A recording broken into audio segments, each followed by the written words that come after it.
everybody, and welcome back to another 52-week movie challenge. I'm your host, Jonathan Moody, and we got a fun one tonight.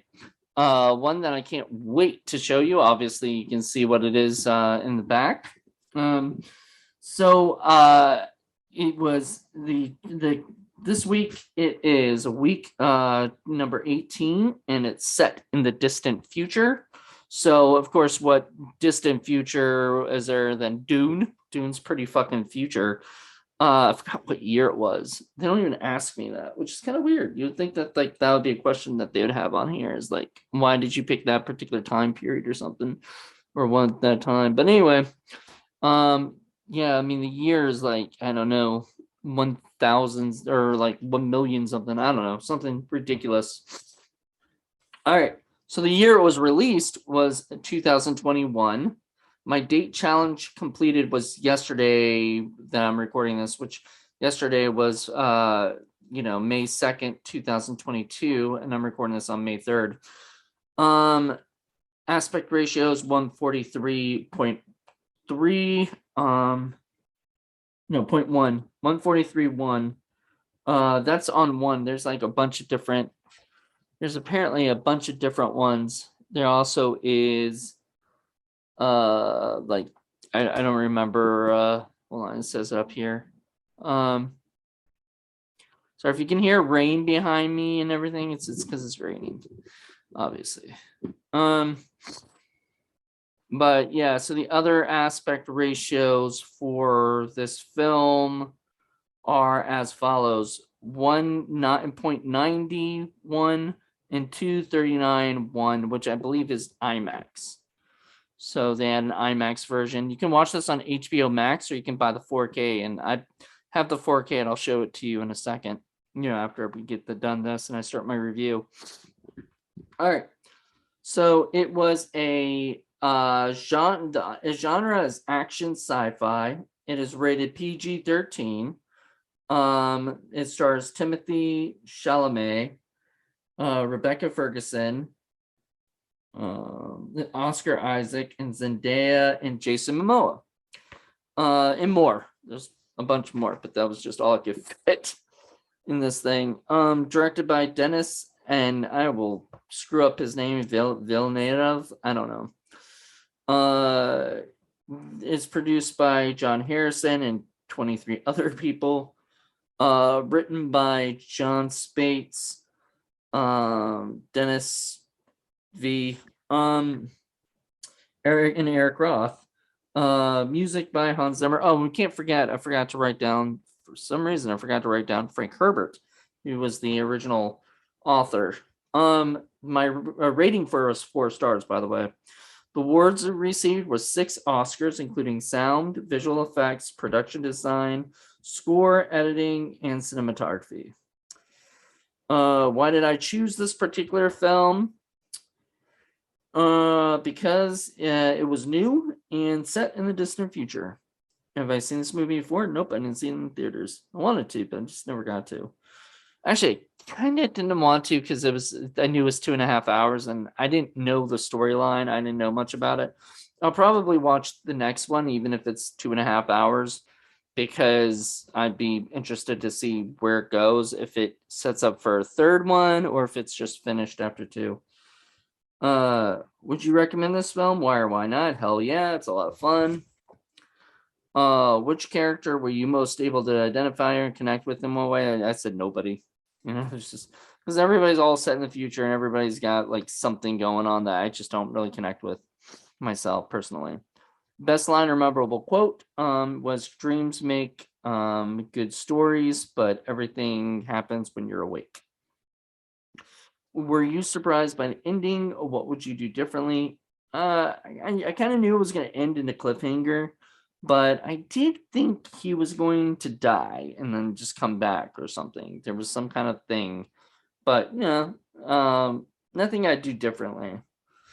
Imagine life as portrayed in this film becoming reality. Tell us the scenario, or why not is it desirable? It seems sort of scary, honestly. Like I wouldn't want to be dealing with what they have to be dealing with. And then it says, anything else you'd like to add? I said, nope, just go watch it. Go watch it on HBO Max or buy the 4K. Now, this 4K, honestly, this 4K looks amazing.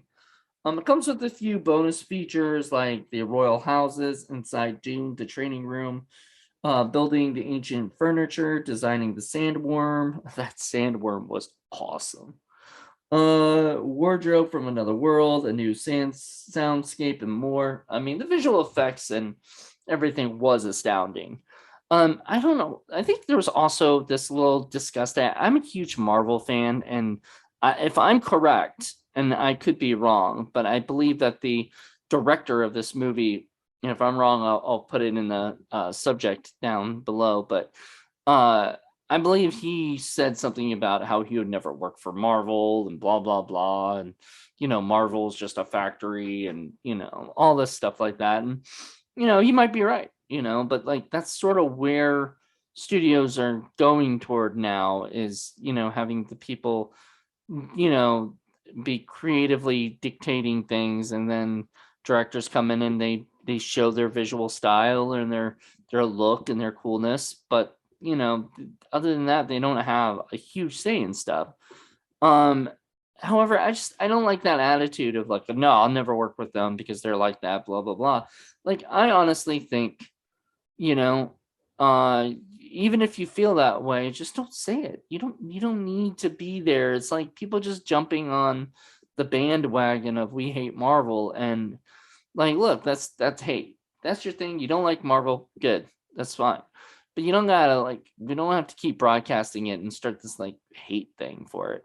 I'm getting annoyed by that a lot. It's like, I enjoy Marvel and what they're doing completely, and so I'll never stop. Anyway, to go, I should have worn my Marvel shirt for this.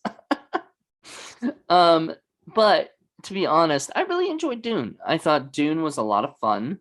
The characters were just sort of interesting. The story, you could see how the book, the novel, probably was it like, kind of inspired Star Wars. There was stuff about like spice trading, which if you watch like the new Star Wars stuff, there's a lot of spice trading and things like that that obviously took their stuff from Dune, and I think it's really cool. Like, I really I enjoyed this movie. I thought it was a lot of fun. I thought that I don't really follow a lot of Hollywood character actors or whatever. Oscar Isaac, obviously, I've seen him in Star Wars, the new ones, and I've seen him in Moon Knight just recently, and I've seen him in a bunch of stuff. He just pops up everywhere, and I love him to death. Timothy, and I really hate to say his name because it's hard too, like Chalamet or something, Chamalet. I don't know. He is an actor that I know of, but I don't watch his movies. Like, I've never seen Lady Bird. I've never seen Call Me by Your Name. I've never seen Beautiful Boy or The Little Women or Don't Look Up Yet. I kind of want to see that one. I just haven't seen a lot of these movies that he's in. So I'm just not familiar with him necessarily as much as I am with like Oscar Isaac, or I definitely know Zendaya now from the Marvel stuff, and it's kind of cool now that I like, there's a couple Marvel people. There's DC, there's Jason Momoa, who obviously Stellan Skarsgård, Josh Brolin, who's another Marvel guy. There's just tons and tons of Dave Batista. I mean, just so many awesome actors who are in this series, and I really, really enjoyed it. I don't know, like, obviously you're following more of Timothy and his mother's character, Rebecca Ferguson's character, a lot more of what they're going through, and I enjoyed that stuff. I enjoyed the movie. I thought the movie was really fun. And I give it 4 stars because it's not perfect. I mean, I'm sure there's issues that I can't really think of off the top of my head, but it's I mean, to me, one thing is it's just a little long. They cut out an hour, and then they could have made more movies out of this shit, or whatever. instead of just making two really long movies, going like Lord of the Rings style or whatever, or longer. I don't know if there's going to be another one, as I said. But these are movies I would suggest probably going to the theater and watching. It does seem like a movie that would be really fun in the theaters. So with all that being said, I suggest seeing it. Go check it out. I liked it a lot. I saw it on 4K. It does look fan fucking tastic. It's probably one of the best things I've seen on 4K. Like amazing. So I would definitely recommend it. If you haven't seen it yet, go check it out. So, all right. With that being said, my next one for next week is